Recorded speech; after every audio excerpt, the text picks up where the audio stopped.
Assalamu alaikum wa rahmatullah. Hello, welcome back to Basic Learning English. তো আমরা গত ক্লাসে শিখছি যে পার্টস অফ স্পিচ কি, what the parts of speech, what kinds of parts of speech. But today আজকে আমরা শিখব যে পার্টস অফ স্পিচে ডিসকাশন অর্থাৎ আলোচনা উইথ এক্সাম্পল, উদাহরণ সহ পার্টস অফ স্পিচের আলোচনা আজকে করা হবে ইনশাআল্লাহ। তো এট ফার্স্ট আসি noun, 8 kinds of parts of speech, 8 প্রকার পার্টস অফ স্পিচের ভিতরে ফার্স্টলি প্রথমত নাম্বার 1 নাউন।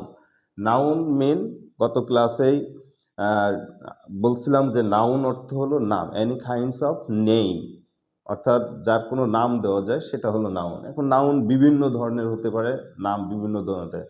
নাউন হতে পারে কোনো হিউম্যানিটি বা মানুষের নাম হতে পারে নাউন অফ হিউম্যান, আর noun of object, noun of place, অর্থাৎ কোনো ব্যক্তির নাম হতে পারে, কোনো জায়গার নাম হতে পারে, তারপরে কোনো বস্তুর নাম হতে পারে, তারপরে কোনো গুণের নাম হতে পারে, অবস্থার নাম হতে পারে ইত্যাদি।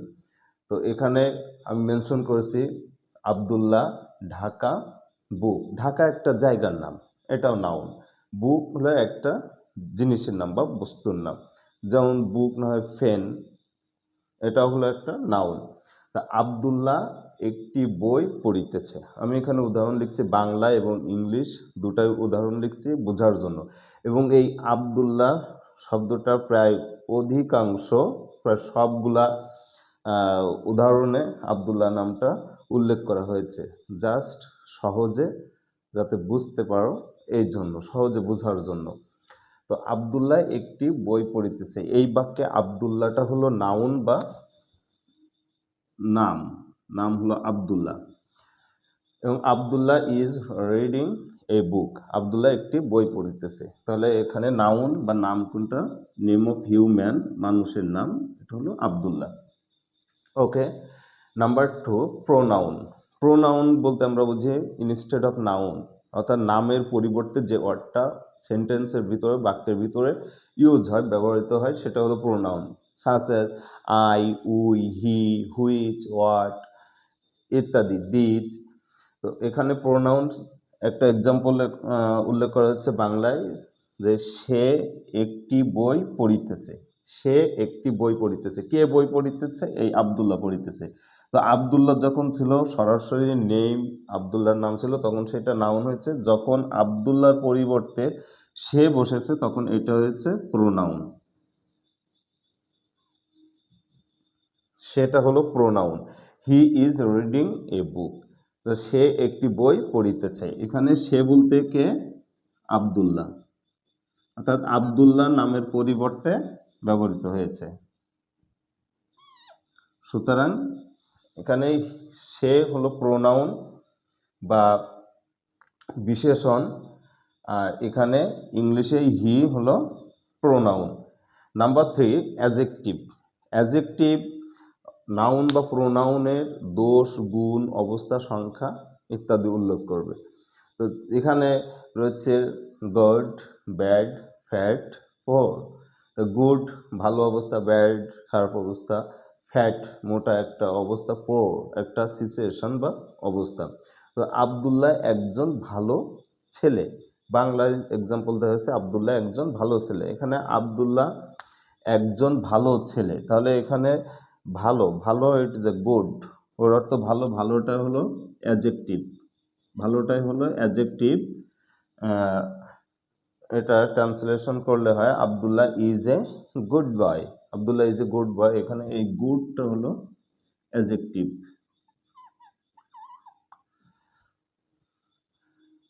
Number 4 verb. Verb read, go, come. তো ভার্ব বলতে আমরা বুঝি কোনো, ভার্ব অর্থ ক্রিয়া বা কাজ, কোনো কিছু করা, হওয়া, যাওয়া। তা রিড, রিড অর্থ পড়া, এটা একটা ভার্ব। গো, গো যাওয়া, এই শব্দটা একটা ভার্ব। খাম, এটা আসা, খাম অর্থ আসা, এটা একটা ভার্ব। তাহলে বাক্যের ভিতরে যে সকল ওয়ার্ড বসে কোনো কিছু করা, হওয়া, থাকা ইত্যাদি বোঝায় তাকে আমরা ভার্ব বলি। তো ভাব আব্দুল্লাহ একটি বই পড়িতেছে। তো আব্দুল্লাহ একটি বই পড়িতেছে। তো এখানে ভার্ব হলো, পড়াটা হলো ভার্ব বা কাজ। বাংলায় পড়াটা হলো ভার্ব বা কাজ।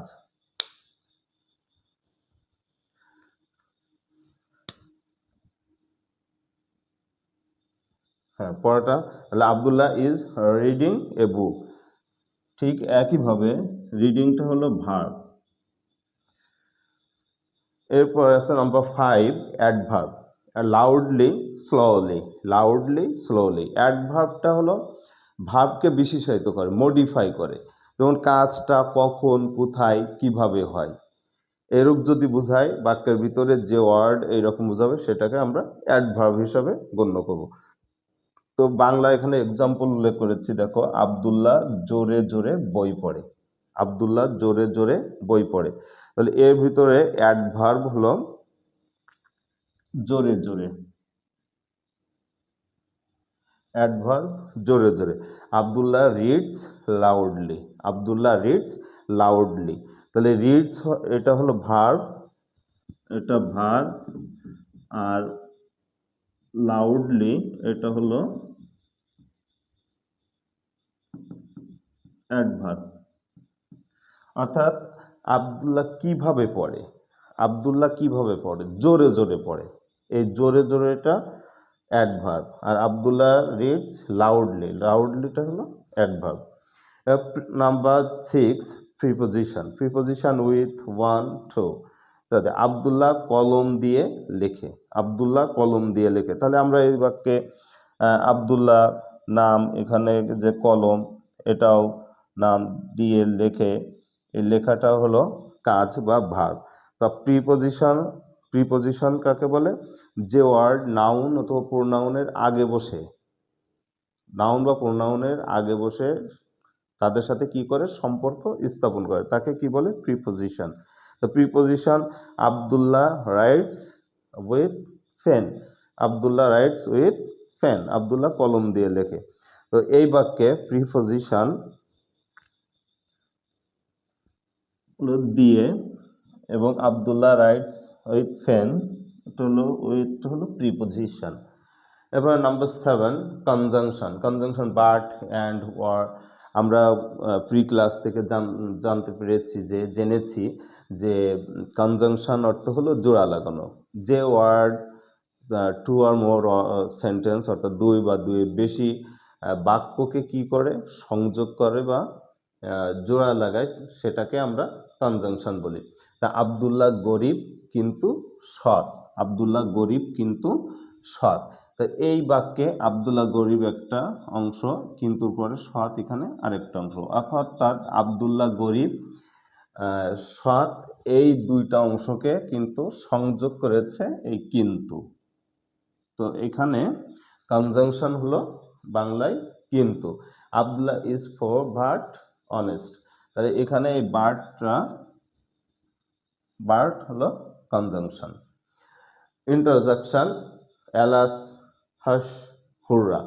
ইন্টারজেকশন যে ওয়ার্ডগুলা সেন্টেন্স বা বাক্যের ভিতরে বসে সুখ, দুঃখ, আনন্দ, তারপর বেদনা, ঘৃণা, বিস্ময় ইত্যাদি প্রকাশ করে, তাকে ইন্টারজেকশন বলে। বাংলায় উদাহরণ এখানে উল্লেখ করেছি, যে চুপ, আব্দুল্লাহ চুপ, আব্দুল্লাহ ঘুমাচ্ছে। তা আব্দুল্লাহ চুপ, আব্দুল্লাহ ঘুমাচ্ছে, এখানে এই যে বিস্ময় প্রকাশ করা হয়েছে যে চুপ, এটা হলো ইন্টারজেকশন। হাস, চুপের ইংরেজি হলো hush, hush Abdullah is sleeping, hush Abdullah is sleeping. Alas, alas, এলাসটা এখানে হলো দুঃখ, হাই এরকম অর্থ হচ্ছে হাই, সে আজ বেঁচে নাই। তো alas, alas he is no more, যে হাই সে আজ বেঁচে নাই। তো ভিউয়ার্স, এই ছিল আজকে পার্টস অফ স্পিচের শেষ ক্লাস। তো পরবর্তী ক্লাস পাওয়ার জন্য অপেক্ষা কামনা করছি, সবার দীর্ঘায়ু কামনা করছি, সুস্থতা কামনা করছি, এবং এই পর্যায়ে আমি আমার ক্লাসটা শেষ করছি। আল্লাহ হাফেজ।